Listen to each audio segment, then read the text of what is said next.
I was 28 when my doorbell rang at 2 a.m. in March. My husband Thomas had left for a year-long work assignment in Europe just 2 weeks earlier, so I was alone when Janet showed up with Hunter, Annie, and Grace huddled behind her. Each kid had a single black trash bag of clothes. Janet handed me a crumpled envelope. She told me they were mine now, that she needed a break. Then she turned and walked to a waiting car. The kids watched silently as their mother drove away. The envelope contained unsigned guardianship papers she'd printed from some website. I knew they had no legal value, but I was too shocked to think clearly that night. I called the police immediately. They took a report but said since the children weren't in immediate danger and were with family, this wasn't considered abandonment in the legal sense. They advised me to contact Child Protective Services in the morning, which I did. CPS opened a case right away. A caseworker named Scott came to inspect my one-bedroom apartment that afternoon. He explained I could apply for emergency kinship care status while they tried to locate Janet. This would give me temporary legal authority and some financial assistance. The first night, all 3 kids slept in my bed while I took the couch. Hunter didn't sleep at all. He sat up watching the door until morning. Annie cried silently. Grace wet the bed. The CPS caseworker helped me get emergency enrollment for the kids at the local school, though they required birth certificates and proper documentation within 30 days. Thomas video called that night, visibly shaken by what had happened. He offered to come home, but his contract had severe penalties for early termination. We decided he should stay. The school counselor immediately reported back to CPS when she noticed Grace had been coming to school unwashed for weeks before arriving at my home. Hunter hadn't turned in homework in months. Annie had been stealing food from other kids' lunches. By month 3, despite the small stipend from the kinship care program, I'd depleted my savings. I took a second job working nights when the kids were asleep. Scott from CPS arranged for licensed childcare when needed. I still only slept about 4 hours a night. I finally tracked down Janet's ex-boyfriend Damien. He told me she'd met a 19-year-old at a bar. They'd gone to Vegas. According to him, she felt the kids were holding her back. Thomas's calls became less frequent. His project had complications. He'd be staying in Europe longer than planned, maybe another 6 months. After 6 months with no word from Janet, I filed for permanent custody with the help of a pro bono lawyer from a family advocacy center. The first court date came in September. Janet didn't show. The judge continued the case, requiring more efforts to locate her. The guardian ad litem presented her initial findings, recommending I keep temporary custody while the search continued.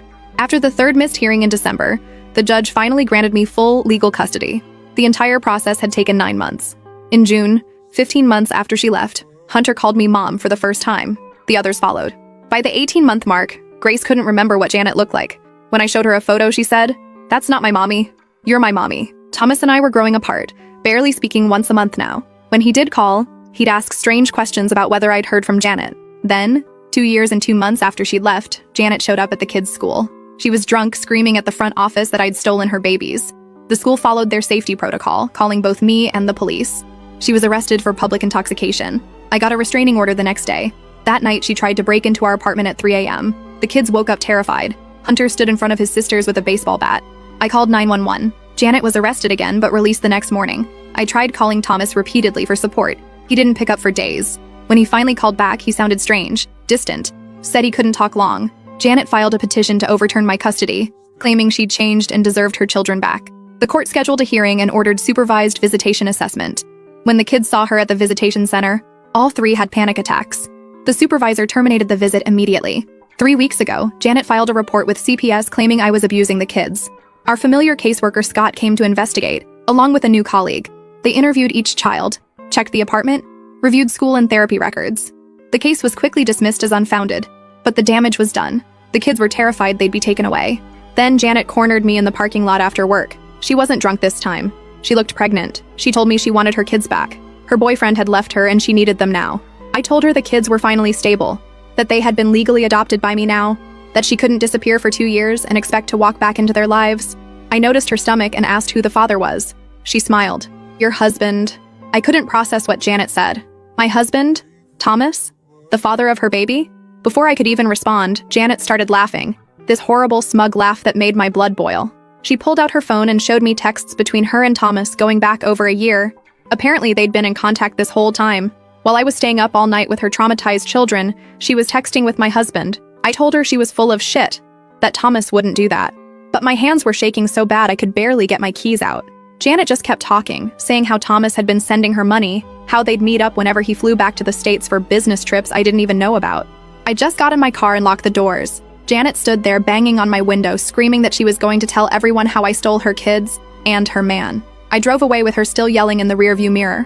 When I got home, the kids were with our neighbor who'd been watching them while I worked. I managed to keep it together until she left. Then I went to the bathroom, turned on the shower, and just sat on the floor crying. How could Thomas do this? We'd been together for 6 years before all this happened. After the kids were asleep, I called Thomas. No answer. I texted, "Janet says you're the father of her baby. Call me now." At 3 a.m., Thomas finally called back. I didn't even say hello. "Is Janet pregnant with your baby?" He was silent for so long I thought the call had dropped. Then he just said he was sorry, that it wasn't supposed to happen like this. I lost it. I was screaming so loud I had to shove my face in a pillow so I wouldn't wake the kids. How long had this been going on? How could he do this to me while I was raising her children that she abandoned?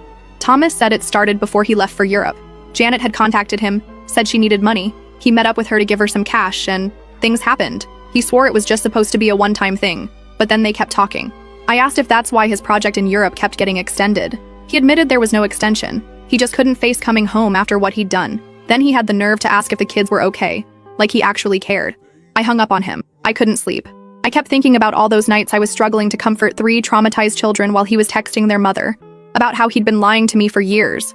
The next morning, Hunter found me at the kitchen table still in yesterday's clothes. This kid has been through so much, but he sat down next to me and asked if I was okay. I tried to smile and said I was just tired. Hunter looked me straight in the eyes and said, "Is she trying to take us away again?" These kids. They're so perceptive it breaks my heart. I promised him that nobody was taking them anywhere, that this was their home and I was their mom now, legally and in every way that mattered. I called my lawyer as soon as the office opened, explained everything Janet had said about Thomas. My lawyer was shocked but said this actually strengthened my case. It showed Janet's continued instability and poor judgment. She suggested I file for divorce immediately and document everything. That afternoon, Janet showed up at our apartment complex again. This time she was shouting in the parking lot, telling everyone who could hear that I'd stolen her husband. One of our neighbors called the building security. When they tried to escort her out, she started screaming that she was going to get her kids back and there was nothing I could do about it. Hunter and the girls were at school, thank God, but the whole incident was recorded on the building's security cameras. My lawyer said this was perfect evidence of Janet's continued erratic behavior. I decided to be proactive. I emailed Thomas with a list of demands. 1. Sign divorce papers. 2. Give up any claim to the children. 3. Provide a recorded statement confirming his relationship with Janet and her abandonment of the kids. I told him if he didn't comply, I'd make sure his company knew what kind of person they had working for them. Harsh? Maybe.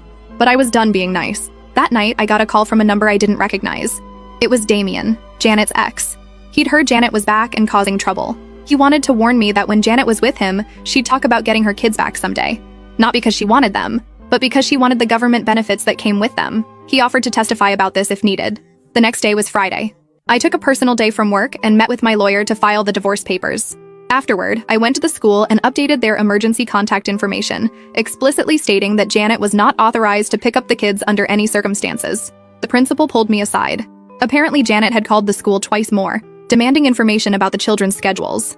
They'd refused to provide anything, but he wanted me to know they were taking this situation seriously. They'd instructed all staff to call police immediately if Janet showed up again. I was walking back to my car when Scott from CPS called. Janet had filed another report, this time claiming I was turning the children against her. Scott sounded exhausted. He said they were required to investigate, but he wanted to do it with minimal disruption to the kids. Could he come by the apartment that evening? When Scott arrived, he brought his supervisor, Brenda. They interviewed each child separately in their bedroom while I waited anxiously in the living room. Afterward, Brenda told me the case would be closed immediately. Not only were the allegations clearly false, but Grace had told them she didn't remember Janet at all, and Hunter had expressed fear of her. Brenda took me aside and said something off the record. CPS was building a case against Janet for harassment through false reporting. If she filed one more false report, they would pursue action against her. That night, Annie had a nightmare. She crawled into bed with me, her little body shaking. She asked if the scary lady was going to take her away. I held her and promised I wouldn't let that happen. The next morning, I woke up to 37 text messages from Thomas. After initially agreeing to my demands, he'd changed his mind. He said Janet had been calling him non-stop, threatening to tell his employer everything unless he helped her get the kids back. He was scared of losing his job, his reputation. I didn't respond. Instead, I forwarded the messages to my lawyer. That afternoon, while the kids were at their therapy session, I met with a financial advisor. Thomas and I had joint accounts, and I needed to protect myself. The advisor helped me open new accounts in just my name and suggested steps to secure my finances before the divorce proceedings. When we got home from therapy, there was a package on our doorstep. It was addressed to the kids, no return address. Inside were 3 brand new tablets with a note, "For my babies, Mommy loves you, I'll see you soon." I was furious. I immediately called my lawyer, who advised me to document everything but not to give the tablets to the kids. This was a clear violation of the restraining order. On Monday morning, I got a call from the courthouse. The judge wanted an emergency hearing due to the escalating situation. It was scheduled for Wednesday. Tuesday night, I was putting the kids to bed when my phone rang. It was Thomas again. This time, he sounded different, scared. He said Janet was becoming increasingly unstable. She'd shown up at his company's European office making a scene in the lobby. Security had escorted her out, but not before she'd told several colleagues that Thomas had abandoned his pregnant girlfriend. I asked Thomas why Janet would fly all the way to Europe when she was supposedly fighting to get her kids back here.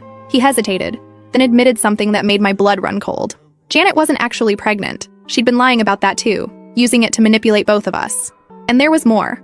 Thomas had never actually slept with Janet. Yes, he'd been sending her money, which was bad enough. But the relationship Janet had described was a complete fabrication.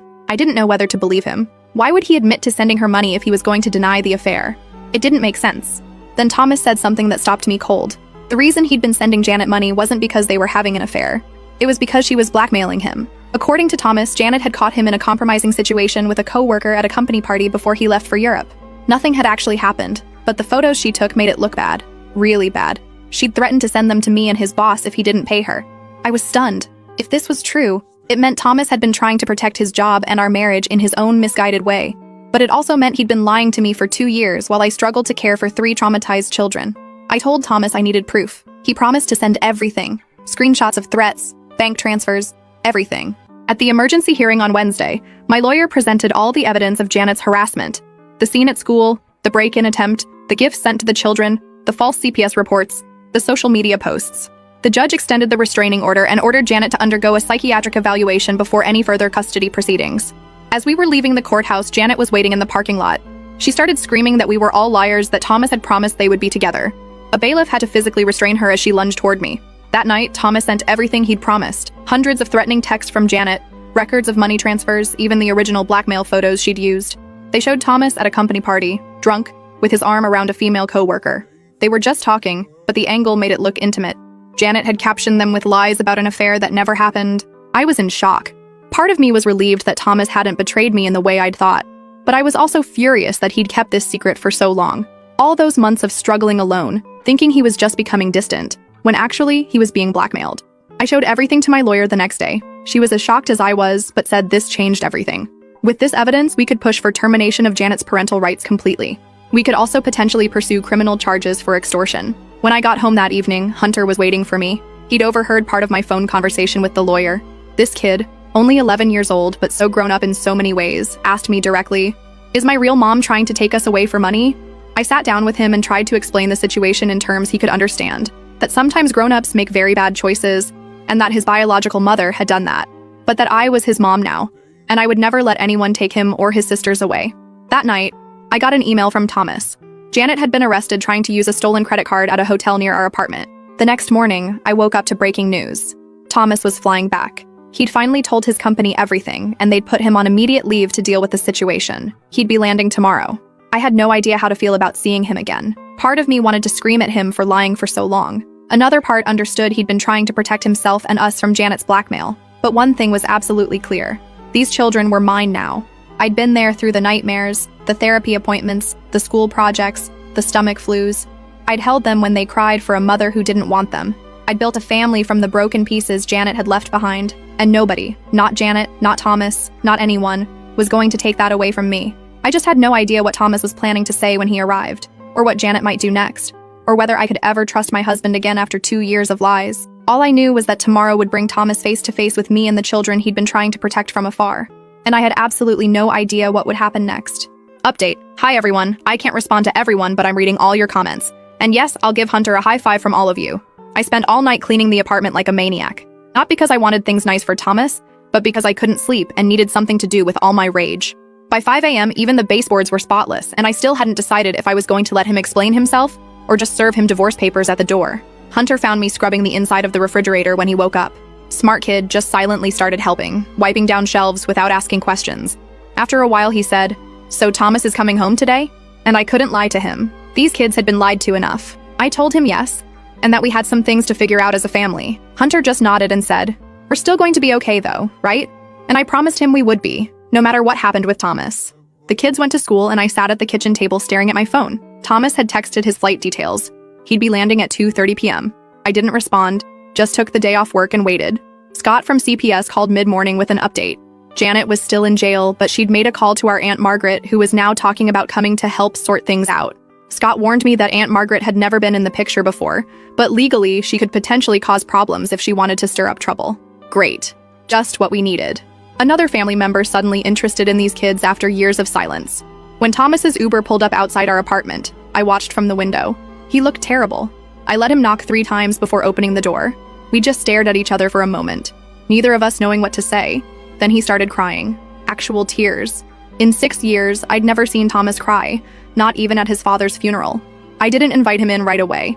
I told him we needed to talk, but not inside where the kids could come home and see us fighting. So we sat on the steps outside the building, with Thomas's suitcase between us like a barrier. He showed me everything on his phone, all the blackmail messages from Janet. It had started innocently enough. Janet had contacted him asking for money shortly after dumping the kids with me. He'd felt guilty, like it was somehow his fault that his sister-in-law was such a mess. So he gave her some cash to help her get back on her feet, but Janet kept asking for more. When Thomas tried to cut her off, she revealed she had those photos from his company holiday party.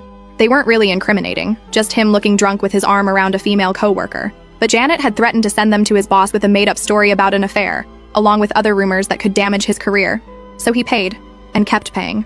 Even after moving to Europe, he kept the money flowing to keep Janet quiet and away from the kids. He was afraid that if she came back, she would take the children and disappear just to spite me.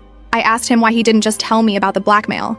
He said he was ashamed, afraid I would think less of him for being so stupid, afraid I would blame him for giving Janet money in the first place, when I was struggling so hard to take care of her abandoned children.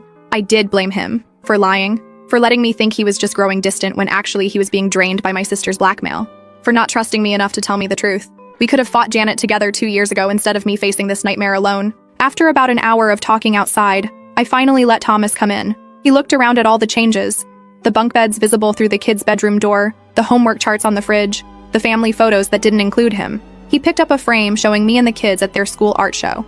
His face crumpled again, realizing how much he'd missed. I told him he could sleep on the couch, that the kids would be home from school soon, and we needed to present a united front for them, whatever we decided about our marriage. Thomas nodded, looking relieved that I wasn't kicking him out immediately. When the kids got home, their reactions to seeing Thomas were complicated. Grace, who'd been only 3 when he left, barely remembered him. She hid behind my legs, peering out suspiciously.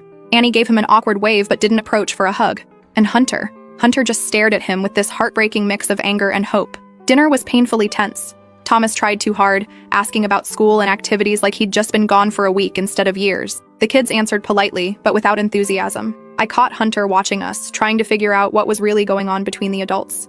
After the kids were in bed, Thomas and I sat at the kitchen table and tried to figure out what to do. About Janet, about our marriage, about the future. I told him I wasn't sure I could forgive the lying.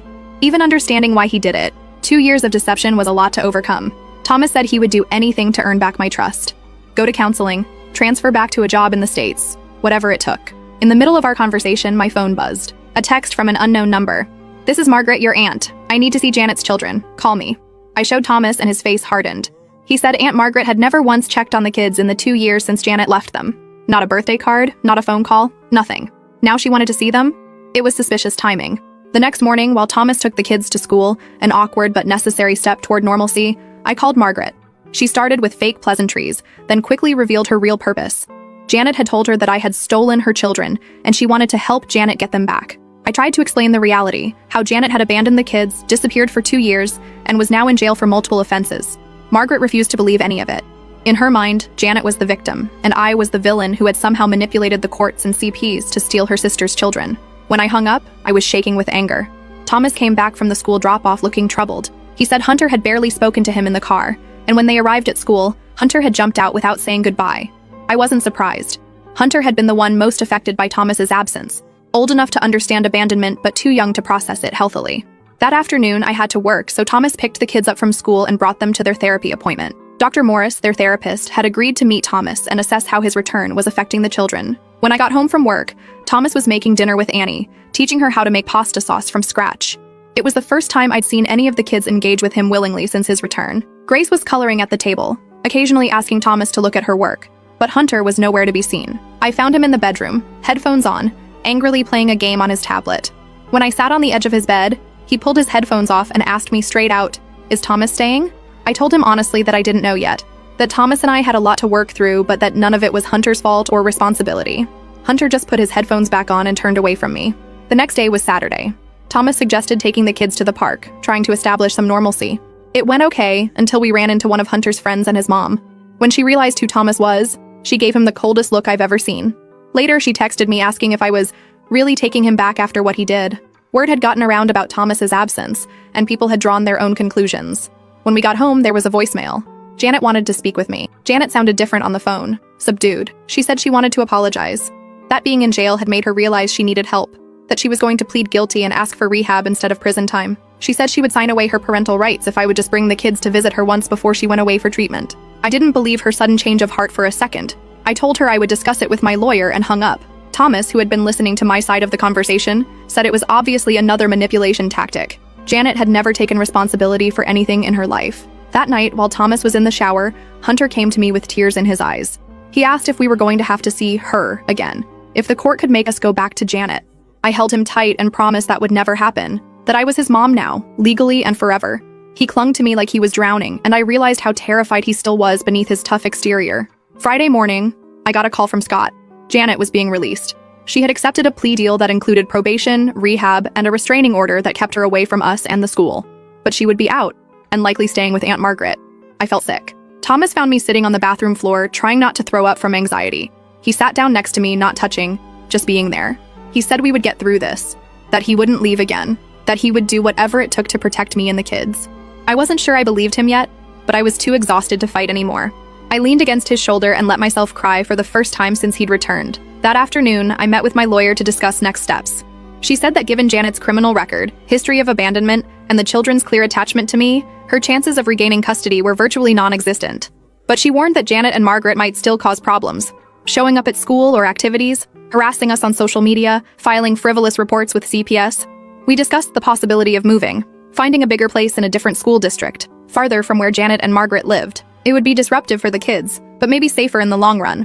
When I mentioned this to Thomas, he immediately offered to cash in his retirement account to help with the down payment on a house.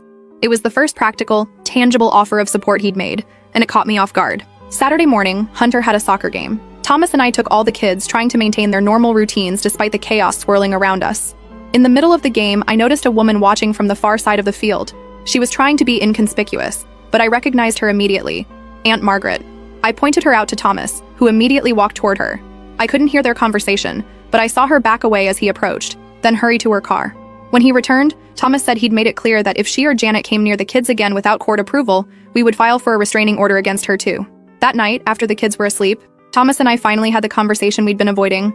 I told him I understood why he'd paid Janet's blackmail, that I even understood why he'd kept it secret at first, but I couldn't understand why he'd stayed away for 2 years, leaving me to raise 3 traumatized children alone while he hid in Europe. Thomas broke down completely. He admitted that after a while, the lie had become too big to take back, that he'd convinced himself we were better off without him, that every month he stayed away made it harder to face coming home and admitting what he'd done. I asked him if he'd been with anyone else during those 2 years. He swore he hadn't, that despite the distance and deception, he had never stopped loving me or thinking about the family he'd abandoned. I didn't know if I could forgive him, but I also didn't know if I could raise 3 children alone while fighting off Janet and Margaret without his help.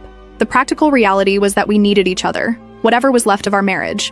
The next morning, Hunter came out of his room while I was making breakfast. Thomas had gone for a run, so it was just the 2 of us. Hunter sat at the counter and asked very seriously if Thomas was staying for good this time. I told him the truth, that Thomas and I were working on our relationship, that we both loved the kids very much, but that I couldn't promise exactly what would happen. What I could promise was that Hunter, Annie, and Grace would stay with me no matter what, that I was their mom now, and nothing would change that. Hunter nodded, then said something that broke my heart and gave me hope at the same time. He said, "I want to call you Mom, but I don't know if I should call him Dad again yet." I told him he could call us whatever felt right to him, that feelings take time to heal and nobody would rush him. When Thomas came back from his run, Hunter actually spoke to him directly for the first time in days. Just asked if he wanted some cereal, but Thomas looked like he'd been given the greatest gift in the world. Monday morning, the principal called. Janet had shown up at the school again, demanding to see the children. She'd been turned away and the police called, but she'd made a scene, screaming that I'd brainwashed her kids and turned them against her.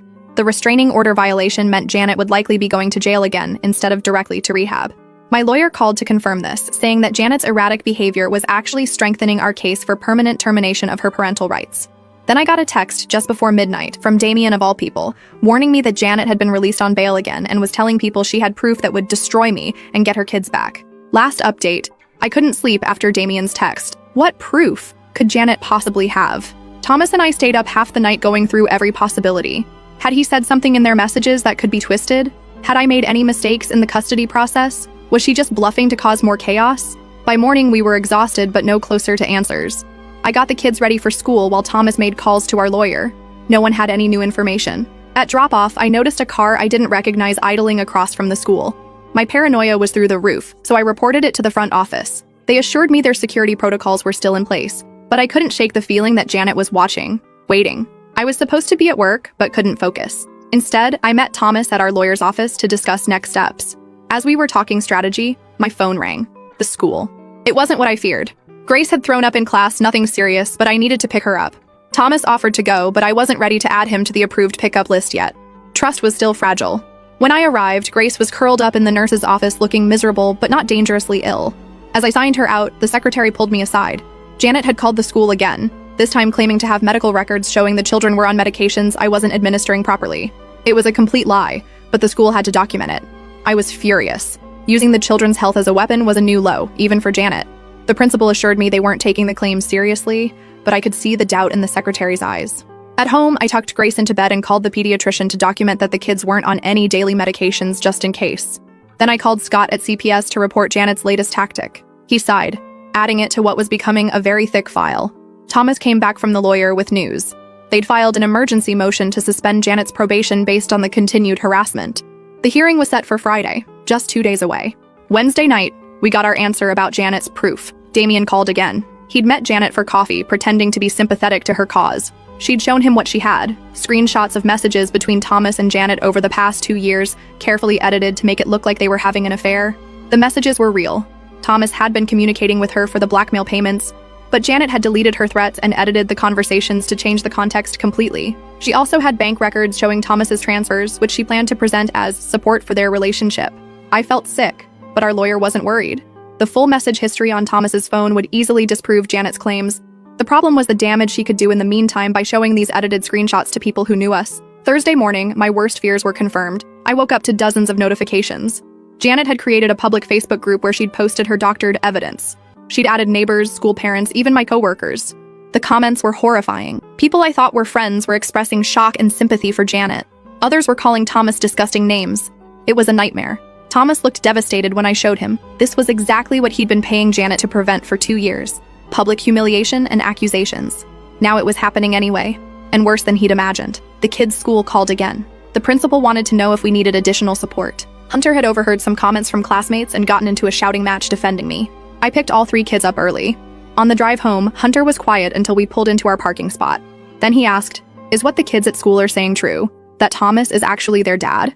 It took me a moment to understand what he meant. Janet's edited messages had somehow morphed in the rumor mill to suggest Thomas was Janet's children's biological father. The absurdity would have been laughable if it wasn't so devastating. I sat in the car with them and explained as simply as I could. Janet was saying untrue things because she was upset. Thomas was not their biological father. I was not going to let anyone take them away. We were a family now, no matter what anyone said. That night, as the kids slept, Thomas and I sat at the kitchen table with our laptops, documenting every false claim in Janet's Facebook group. It was grueling, painful work, watching people we knew discuss our private lives based on lies. Thomas found a post where Janet claimed she'd only left the kids temporarily while getting treatment for cancer, a disease she'd never had. Friday morning, we dropped the kids at school, despite their protests, and headed to court. Janet sat on the opposite side of the room looking smug. Aunt Margaret was with her, glaring at us. Our lawyer presented the Facebook group, the continued harassment, the false CPS reports, and the school incidents as evidence that Janet was violating her probation and the restraining order. Janet's court-appointed attorney tried to argue that she was just a mother fighting for her children, but the judge wasn't having it. He had reviewed our full case file, including the 2 years of absence and the children's therapy reports. When it was Janet's turn to speak, she pulled out her phone, saying she wanted to show the judge proof of Thomas's affair with her. The judge stopped her immediately, reminding her that no phones were allowed in his courtroom. When she persisted, he ordered the bailiff to confiscate it. The judge's ruling was clear. Janet had violated her probation and the restraining order. Her bail was revoked, and she was remanded to custody immediately. The Facebook group was to be taken down within 24 hours. Most importantly, the judge granted our motion to expedite the termination of Janet's parental rights, setting a final hearing for just 2 weeks later. She started screaming that I had stolen her life, her children, her future. That Thomas had promised to leave me for her, that we would pay for what we'd done. The next 2 weeks were a blur of moving, settling in, and preparing for the final hearing. The kids started at their new school, where nobody knew our complicated history. Thomas took a local job with a pay cut but regular hours that let him be home for dinner. The night before the hearing, Hunter asked if he could come to court with us. He wanted to tell the judge himself that he wanted to stay with me. Our lawyer had actually suggested this might be helpful, but only if Hunter genuinely wanted to do it. We agreed he could come, but Annie and Grace would stay with our neighbor at the new house. The judge began by reviewing the case history. He noted Janet's abandonment, the 2-year absence, the children's integration into my care, the multiple restraining order violations, and the recent probation violation. He then asked if Janet had anything to say before he ruled. Janet's transformation was startling. She spoke quietly about making mistakes, about struggling with addiction and poor choices. She said she'd been in therapy in jail and had realized she wasn't ready to be a mother. Tears streaming down her face, she said she just wanted what was best for her children. I felt Hunter tense beside me. This performance was exactly what he feared, that the judge would believe Janet had changed and send them back to her. But then Janet continued. She said she knew the best place for the children was with me, that she was voluntarily terminating her parental rights because she loved them enough to let them go, that she hoped someday when they were grown and she was truly better, they might find it in their hearts to reconnect with her. The judge asked Janet if she understood what she was saying, that terminating her rights was permanent and couldn't be undone later. Janet nodded, saying she understood completely. The judge then turned to Hunter, asking gently if he wanted to say anything. He said he wanted to stay with me, his mom, that he was happy in our new home with his sisters, that he didn't want to be afraid anymore. The judge thanked him for his bravery, then issued his ruling. Janet's parental rights were terminated permanently. My adoption of Hunter, Annie, and Grace was finalized. They were legally, permanently, irrevocably my children. So Reddit, that's it. That's how I fought off my psycho sister. Maybe saved my marriage. Jury's still out on that one TBH, and got my happy ending. Or at least as happy as real life gets. To the people who commented on my previous posts saying I should just give the kids back to Janet when she returned, are you kidding me? These children are people, not library books you can return when you're done with them. And to everyone who DM'd me saying I was destroying a mother's bond with her children, she destroyed that bond herself when she abandoned them for 2 years to party with her teenage boyfriend. Special shout out to users who gave me amazing advice about documentation and custody hearings. You guys literally changed our lives. I know some of you will say I should have divorced Thomas immediately and maybe past me would have agreed, but real life is messy. People fuck up, even good people. Sometimes you have to decide what matters most and fight for it. For me, that was these 3 amazing kids who now call me mom. And that pregnancy Janet claimed? Total lie. Shocking. Absolutely no one. Thanks for coming on this wild ride with me, Reddit. I might not update again unless something major happens.